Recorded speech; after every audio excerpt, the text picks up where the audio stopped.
aí, como é que está sendo para você se autoconhecer? Essa jornada para dentro de si próprio. Eu acho o máximo.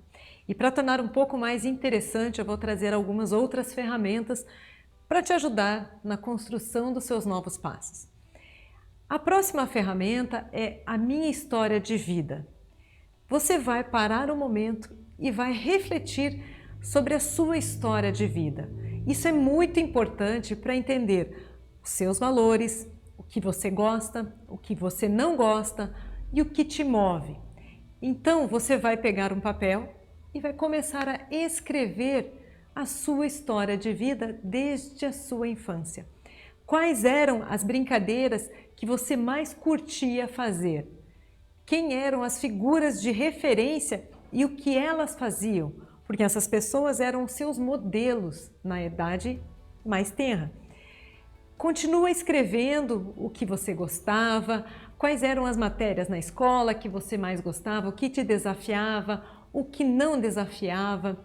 Você vai migrar para a sua juventude, para a sua adolescência, vai lembrar e tentar sentir o que aquelas memórias te trazem. Se elas te trazem alegria, se elas te trazem tristeza, e vai escrevendo a sua história. Quem foi seu primeiro namorado, sua primeira namorada?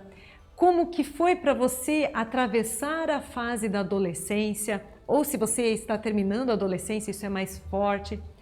Como foi a sua primeira carreira? Qual foi o que marcou para você para decidir a sua primeira carreira?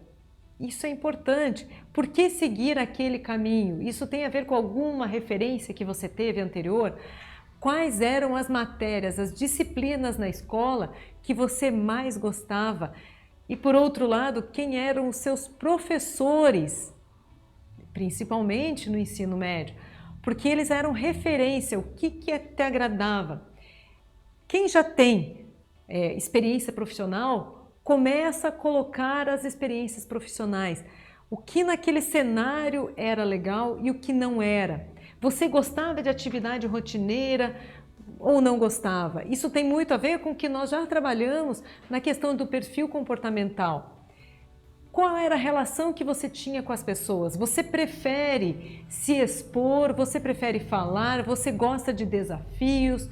Enfim, separa um minutinho, e não é um minutinho assim, é algo que é teu, é um presente teu. Pense que isso vai te ajudar muito nos teus próximos passos, porque você vai refletir quem você é, quais são os seus valores que você não abre mão. Por exemplo, eu não abro mão da minha família. Lógico que eu gosto de trabalhar, mas sim, eu volto sempre para eles. Eu dedico momentos e momentos especiais. Não necessariamente esses momentos têm um tempo. Eu não vou dizer que eu passo muito tempo. Não, mas os momentos que eu passo são momentos intensos. Nesse Covid, nós fizemos festa junina em casa, nós acampamos, nós fizemos fundi. São momentos fortes. Então, isso para mim é um valor. Eu não abro mão. Quais são os teus valores do que você não negocia? Hoje eu não negocio a minha liberdade. Para mim isso é importante. E o que é importante para você? No começo da minha carreira, a liberdade não era. Eu queria aprender e ali eu abri a mão de alguns valores. Mas isso dura um tempo. Depois que eu conquistei uma certa autonomia e uma certa experiência, os meus valores falaram mais alto. Então, quais são os valores negociáveis e não negociáveis? Isso tem muito a ver com a sua criação, com as suas percepções de mundo. Vamos fazer a história de vida e carreira, então? Escreve, pensa, reflita, sinta, deixe vir essas memórias. E algumas delas vão vir inclusive com cheiros, com texturas. O que essas memórias te trazem? Vamos olhar o que você gostava de fazer, pensando no positivo, no que te fazia feliz, porque isso é um indicativo do que te faz bem. E nada melhor para uma nova carreira que você tenha momentos que te fazem bem. Combinado? Bora escrever a sua história. Te vejo no próximo.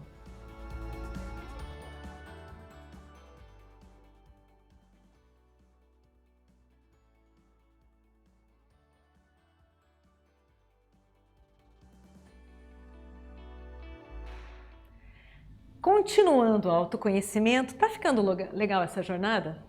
Eu adoro e adoro ver as pessoas fazendo essa jornada também. Para continuar, a gente vai entrar num novo tema um pouquinho diferente. Esse se chama Os Sabotadores. E ele vem de um livro que se chama Inteligência Positiva, que eu amei. Para mim, ele foi uma descoberta. Então, fica aí também a sugestão de leitura. Nós vamos passar para vocês o link desse teste e eu sugiro que vocês façam esse teste o quanto antes.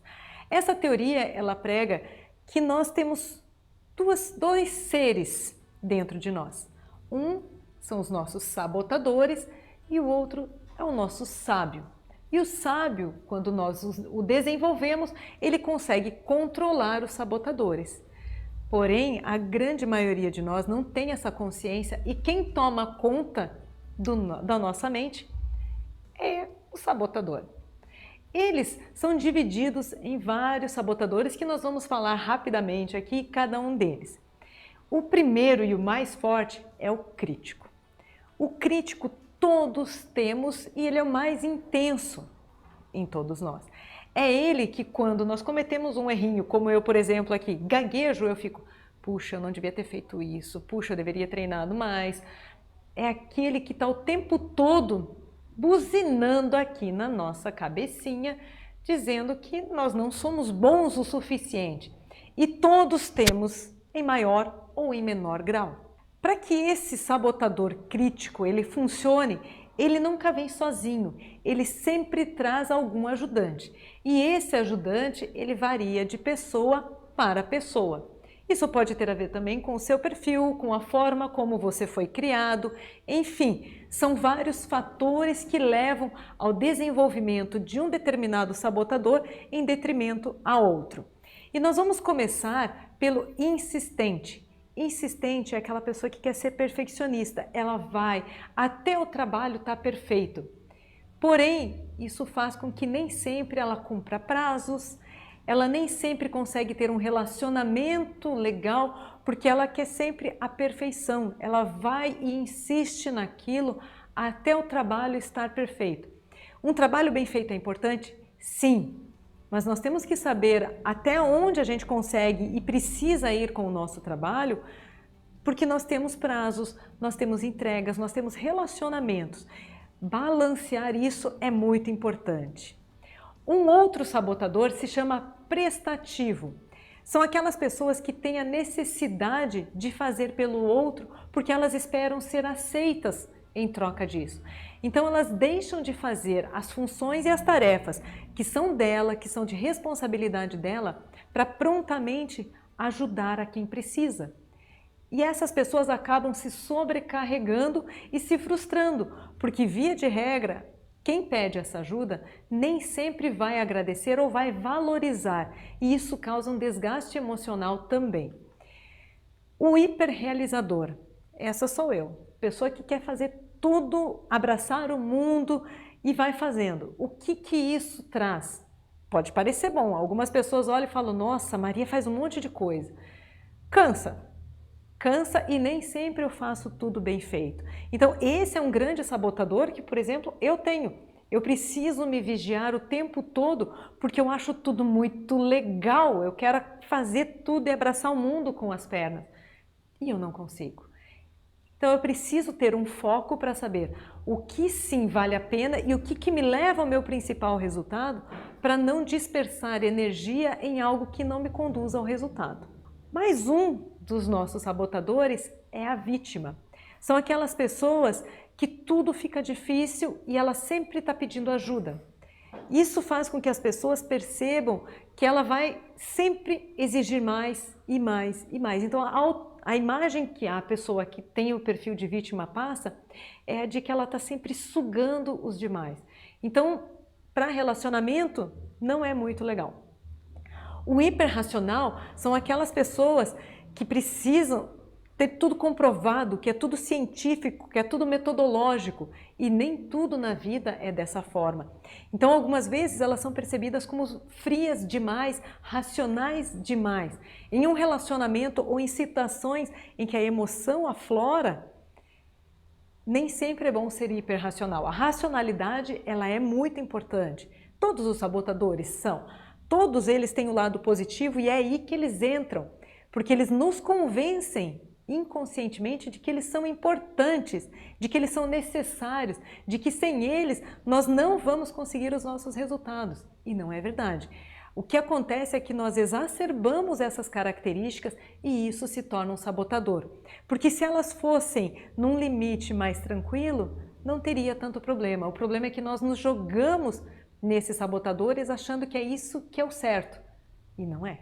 Temos o hipervigilante. Essas pessoas que têm o sabotador hipervigilante principal estão sofrendo agora no Covid, porque elas ficam o tempo todo ligadas, achando que tem algum risco, tentando se prevenir, e não tem. Então, no começo da pandemia, essas pessoas realmente tiveram mais dificuldade de lidar com isso, porque a situação de insegurança é ruim para elas, elas precisam estar precavidas, elas vão buscar ferramentas e meios para prever tudo, para controlar tudo, e não é possível a gente fazer isso.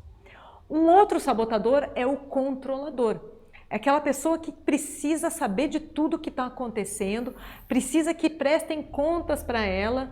Já imaginou esse sabotador numa organização? As pessoas não têm liberdade, eles trazem muita dificuldade no trabalho dos outros porque eles precisam saber e controlar tudo. Eu preciso saber tudo que todo mundo está fazendo e isso acaba estressando quem está trabalhando com essa pessoa e a pessoa em si, porque não é possível ter o controle de tudo. Existe também o sabotador que é o inquieto, aquele que fica pulando de galho em galho, querendo novidade, querendo desafios, querendo novo. Eu tenho um pouco do inquieto também. E eu preciso sossegar isso em mim, porque além de eu me cansar, eu canso os outros, porque as pessoas não conseguem me acompanhar e não conseguem acompanhar a minha velocidade. Então isso é importante? Sim, mas eu preciso minimizar isso porque em excesso ele me sabota. Enfim, temos também o esquiva, que é aquela pessoa que ela vai procurar fazer sempre o que dá prazer. O que é um pouco mais difícil, ela deixa de lado. Com isso, ela vai fazer as coisas legais, só que não são só as coisas legais que dão os nossos resultados. A carne de pescoço, muitas vezes, precisa ser trabalhada também.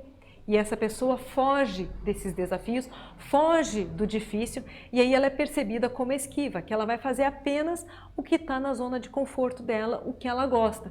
E o trabalho mais difícil, ela larga para outras pessoas. Gostaram dos sabotadores? Então vão lá, façam o teste, leiam os seus sabotadores, porque ele vai te convencer de que ele é extremamente necessário. Cuidem, os manipuladores, os sabotadores, eles são manipuladores, eles vão dizer e tentar te convencer o tempo todo que você precisa e não vive sem eles. E não é verdade. Enquanto eles estiverem dominando a tua cabeça, você não consegue levar uma vida mais sábia, uma vida mais leve. Eles vão crucificando cada dia e sugando a nossa energia. Então vai lá, faz o teste e volta para conhecer um pouquinho mais aqui.